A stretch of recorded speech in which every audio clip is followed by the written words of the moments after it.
Okay, Bismillahirrahmanirrahim. Assalamualaikum warahmatullahi wabarakatuh. So, let us discuss image 6, image compressions. Okay, so let's see what we have here. So we will start with the fundamentals. So we'll discuss on the coding redundancy, interpixel redundancy, and psychovisual redundancy. And then this is how to measure the quality of the coded image or of the compressed image. Okay, and then we have the image compression models. We have the source encoder and decoder, and then we have channel encoder and decoder. Okay, this one will compress, will decrease number of bit required. This one will add the immunity to the noise. Okay, so this one will add some bits, okay, in order to make it immune to the noise. Okay, and we'll skip this one. Okay, you can read yourself. Okay, and then we'll discuss on error free, or this is called lossless. Okay, there's no loss of informations. So we have variable length coding, Lipsempel-Wells coding, LZW, and bitplan coding, and lossless predictive coding. Okay, and the lossy compression, you have in essence quantizer. Okay, which is the psychovisual.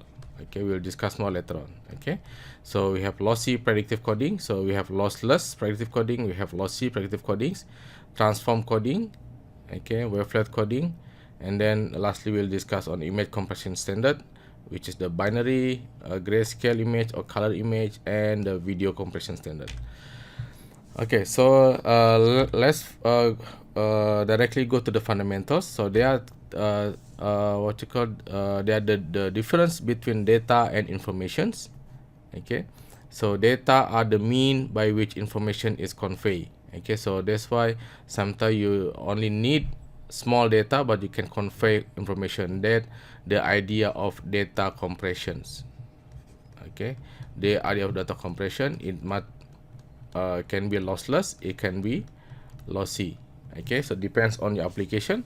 Maybe you allow lossy, or you don't allow lossy, so it must be lossless. Okay, so data redundancy, what mean by data redundancy? So as you can see, redundance means you can compress more. Okay, so that's the idea of compression here.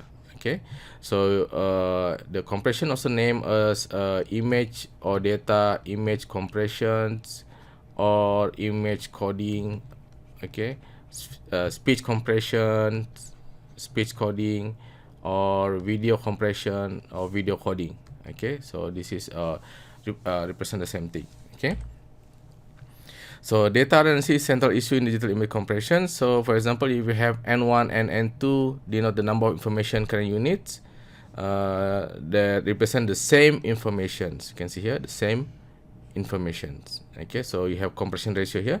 For example, you have the original image is 100 megabytes and can be represented to the lossless 10 megabyte, for example. So you have compression ratio of 10.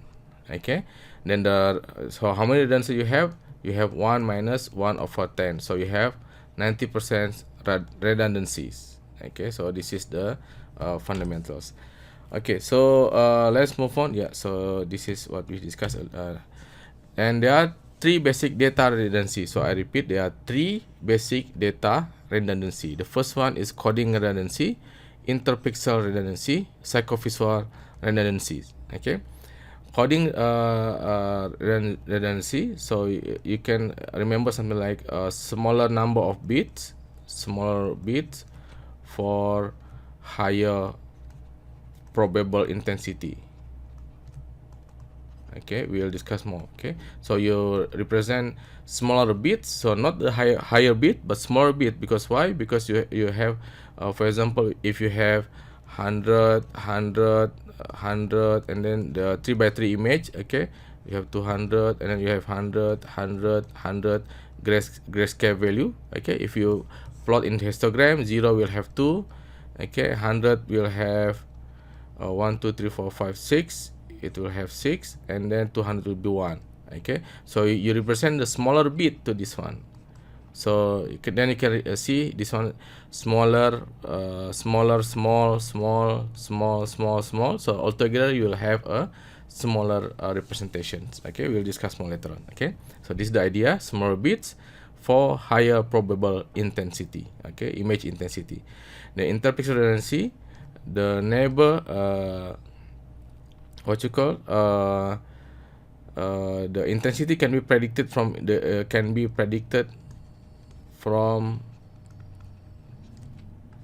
its neighbor.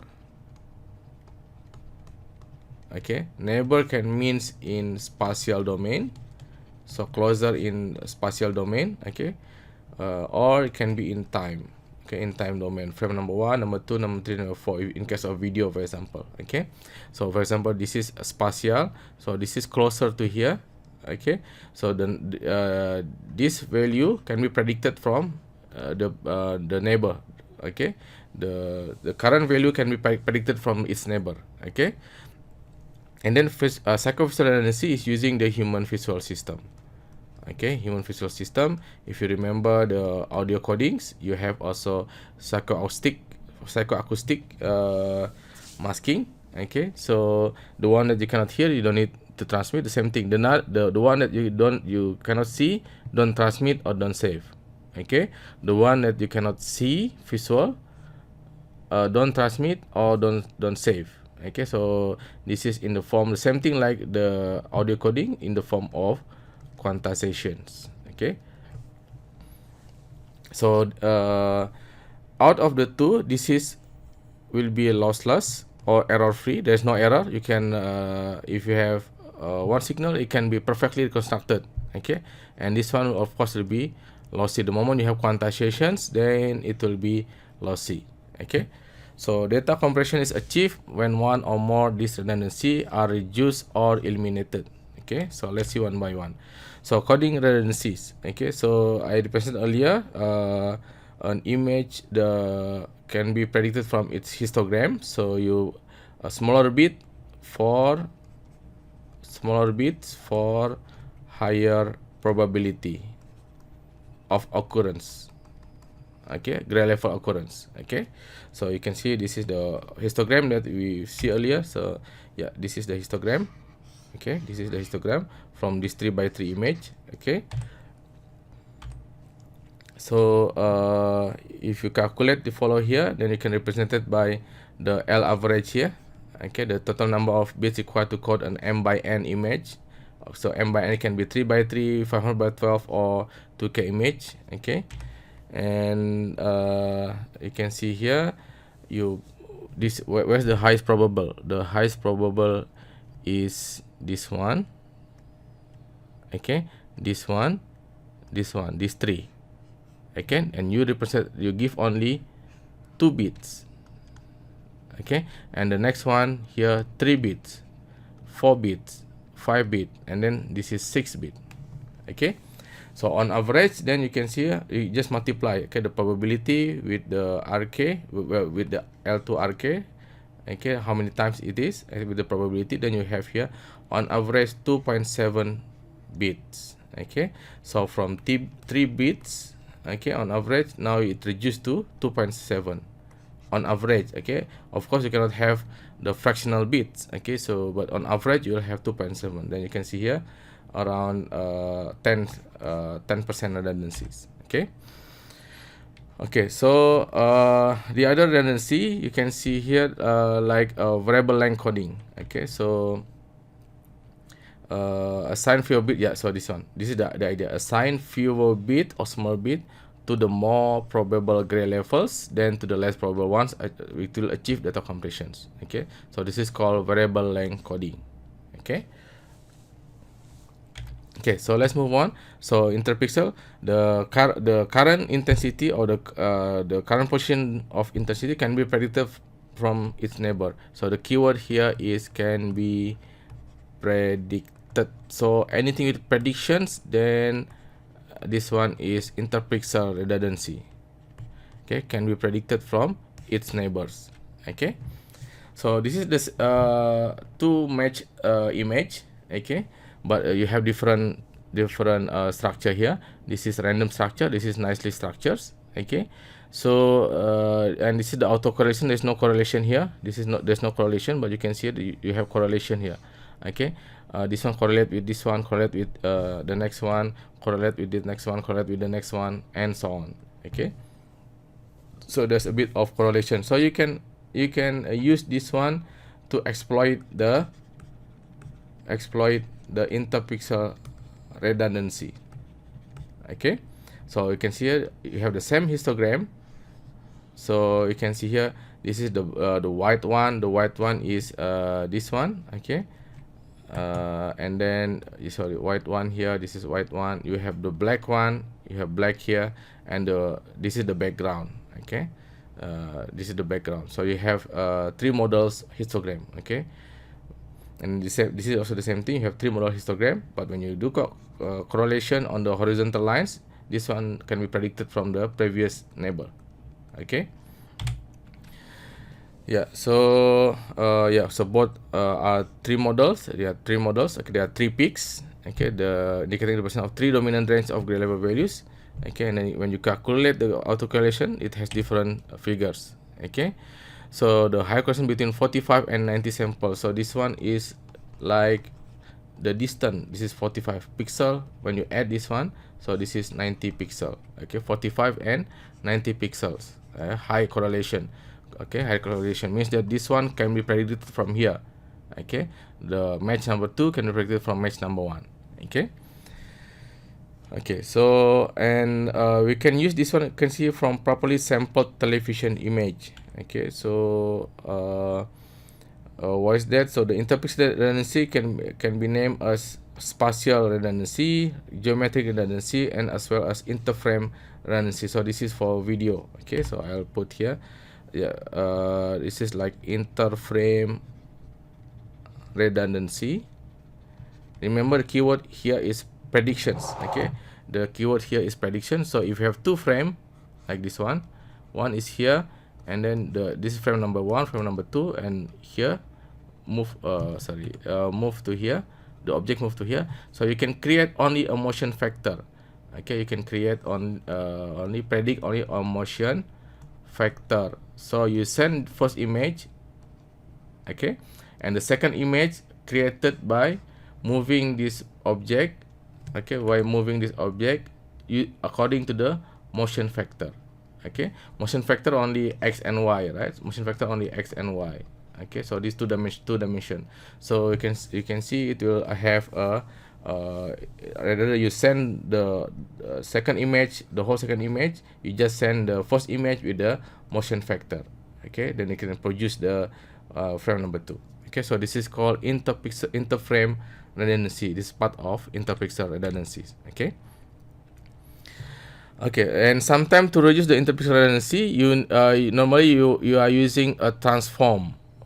Okay, so any transform. Okay, so the keyword for interpixel is prediction and as well as transform. So any transform, whether FFT, wavelet, okay, DCT.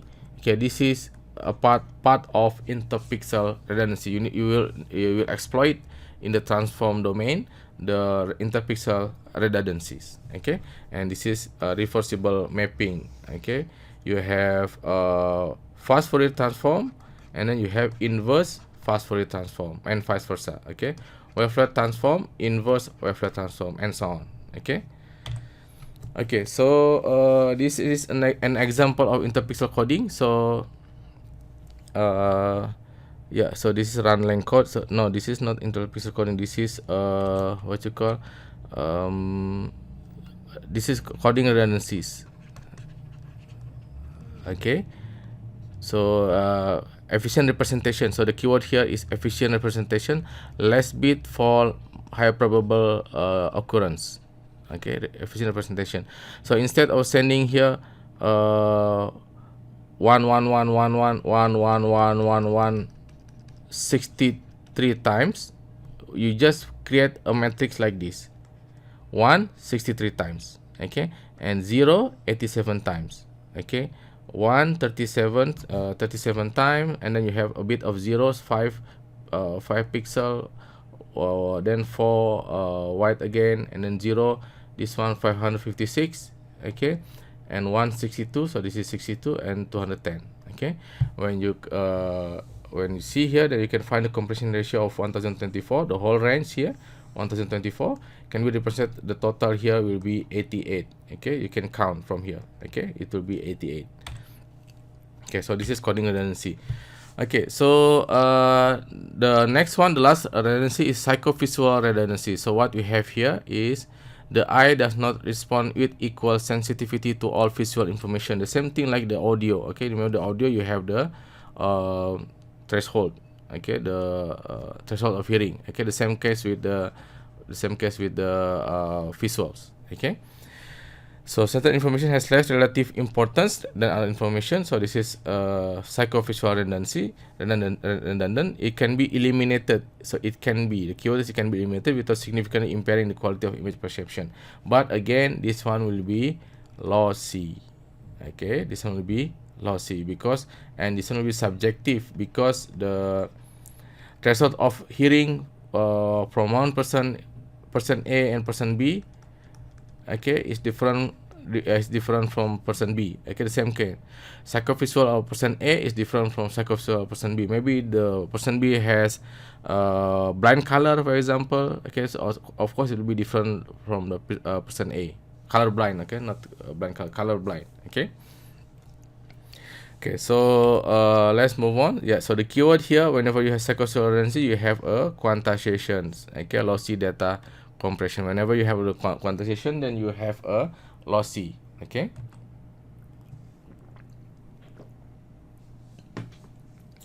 Okay, you can see here, this is 256 bit or 8 bits. Sorry, this is level.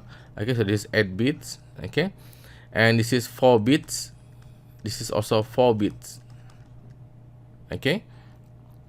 So you can see this is using uniform quantization to 16 levels. Okay, you can see there is some edge here, artificial edge. So this is also, if you can see, this is what's it called, the Moir patterns. Okay, it's not there on original image, but it is there whenever you have a lower sampling rate. Okay, but if you are using the IGS, okay, then one method there, you can see this is smooth.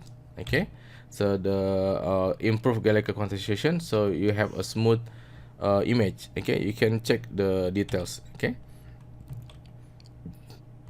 Okay, the other one here is the interlacing approach. So what the television use, normally they use interlace. Okay, the even here. Okay, and then you have the odd one.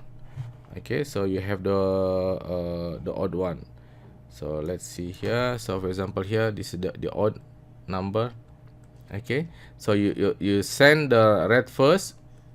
Okay, then and keep the green from the previous frame. That's fine. Okay, so you are doing the interlacing. Okay, you are doing the interlacing. Okay, so the human cannot notice the difference between the red and green. Okay, the human cannot differentiate between the red and green. It looks like the same. Okay.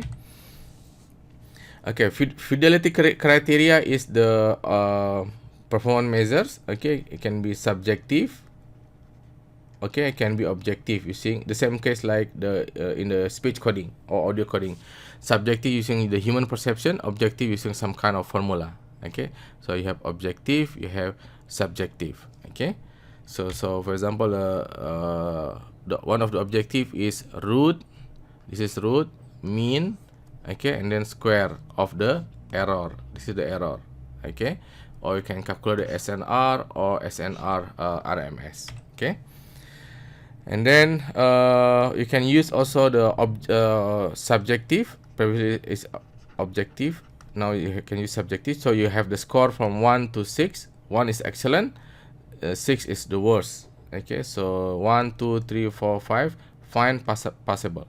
Okay, or you can have side-by-side comparison scale. So you compare between the original image number 1 and image number 2, then you compare. Okay, which one is better.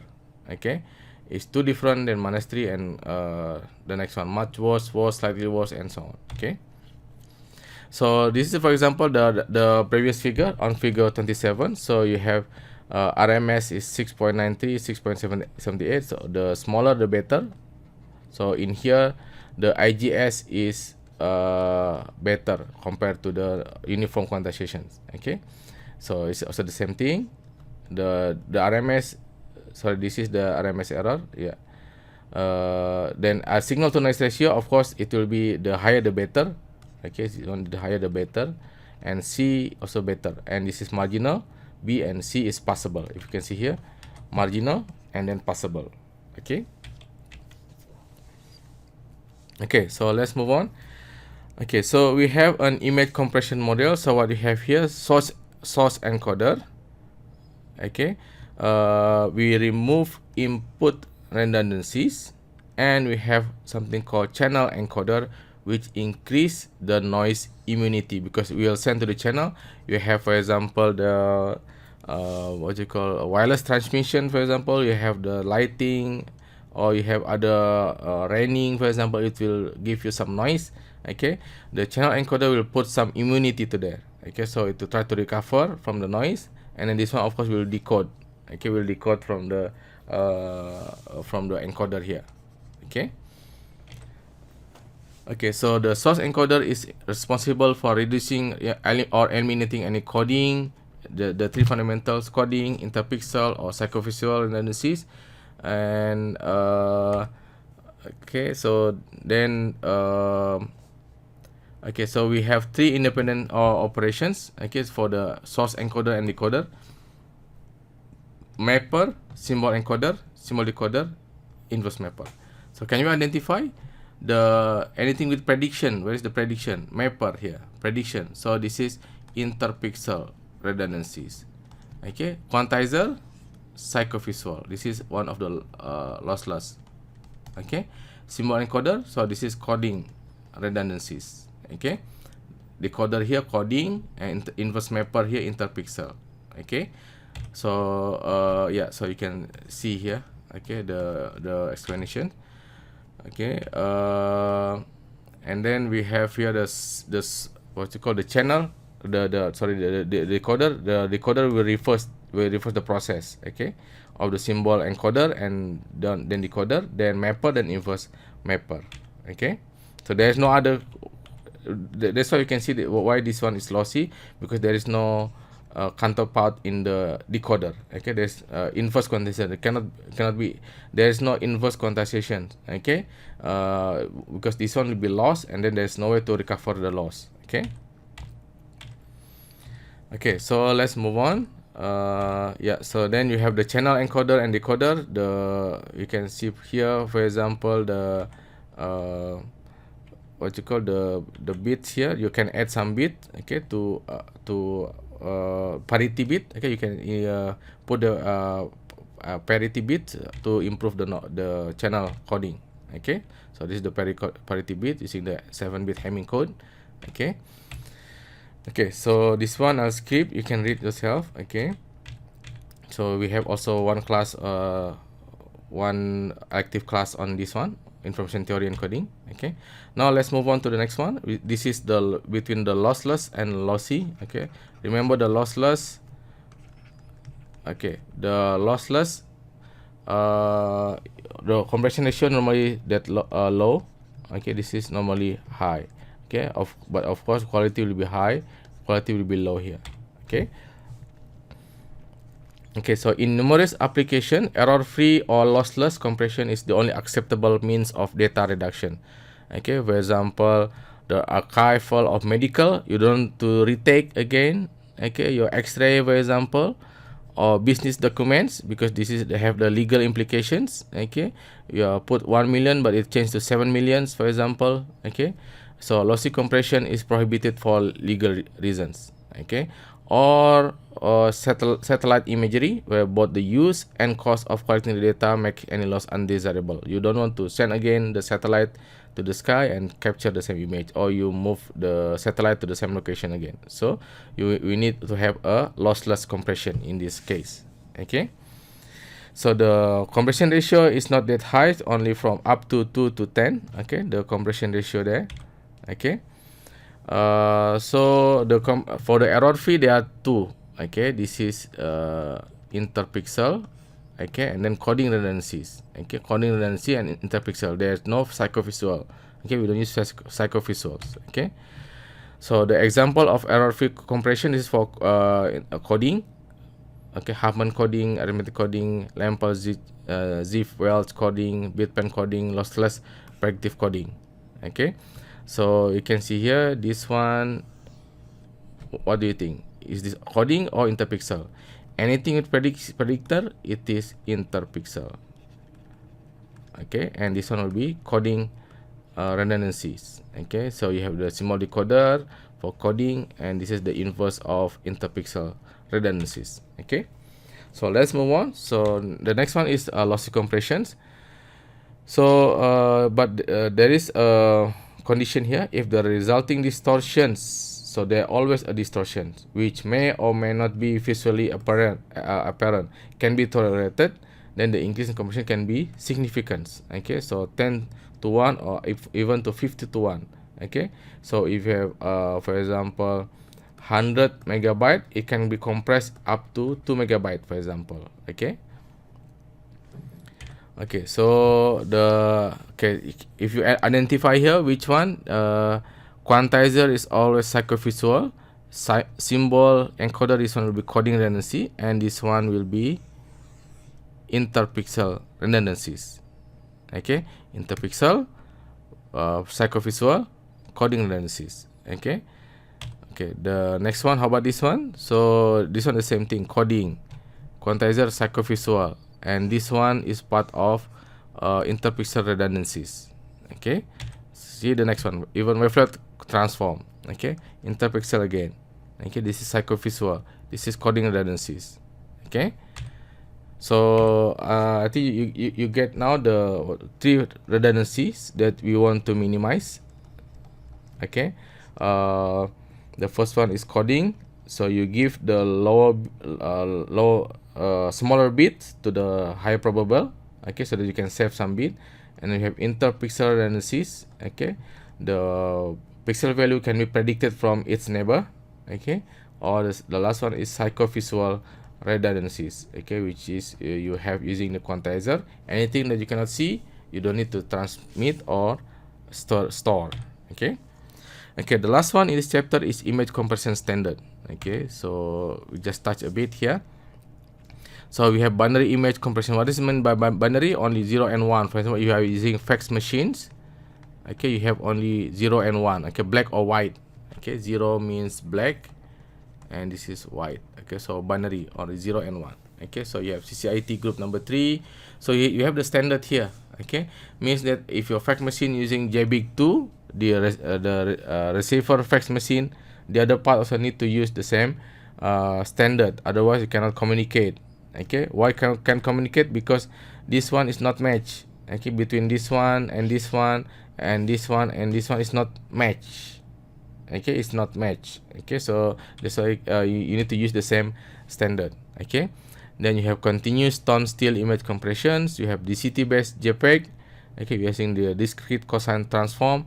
You have wavelet based JPEG 2000 and JPEG lossless. This is lossless or near lossless. Okay, the video compression standard, of course you are familiar with MPEG, MPEG 1, MPEG 2, MPEG 4, MPEG 7, okay, and so on. And can you have also for CCTV camera, for example, you have ST64, and you have other things. Okay, other standard. Okay, okay, so in summary, so we have presented the digital image compressions. Okay, so and then we have discussed the 3 redundancies. Okay, coding redundancy, interpixel redundancy, and psychovisual redundancy. And then we have 2 types of coding. We have lossless or error free. Okay, and we have lossy. Okay, this is loss. Okay, the lossy is related with this one, psychovisual, in the form of quantizations. Okay, and lossless can use this one, the coding, for example, Huffman coding, run length coding, and Huffman any other codings, LZW, and this one interpixel. Okay, predictors, wavelet transform, and Fourier transform, DC transform, and other things. Okay, so this is the fundamental of image compression. Okay, thank you. Assalamualaikum warahmatullahi wabarakatuh.